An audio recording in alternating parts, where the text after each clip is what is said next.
nhì hàn mùi nghi tiêm loài xia xi nhì con nhì tuổi ngày an chiều cam chi ngày tháng to hàn dù theo na hi mẹ ngày tuổi nhì mò cam chi ngày cam cá nhì ta oi chi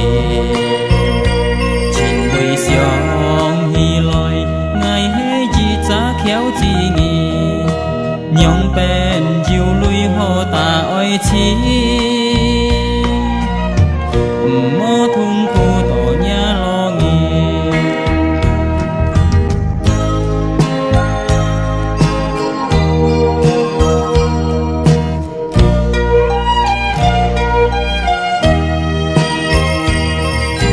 ông leo nhi đi ngày mô chén nghi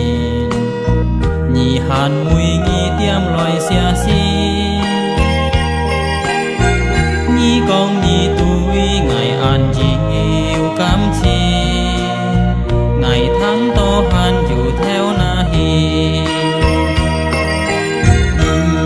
mẹ ngày tuổi nhì mò cam chi ngày cam cá nhì ta hỏi chi nhìn vui xiong hi loi ngày hay chỉ cha khéo chi nghi nhong bên chiều lui hồ ta oi chi mô thung khu tổ nhà lo nghi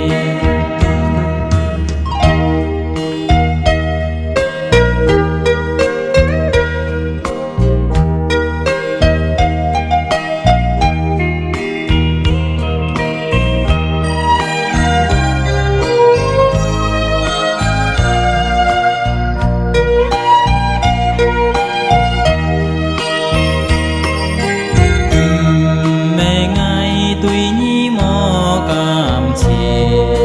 ngày cam cá nhì ta oi chi trên vui xiong hi loi ngày hay chỉ cha khéo chi nghi nhong bên chiều lui hồ ta oi chi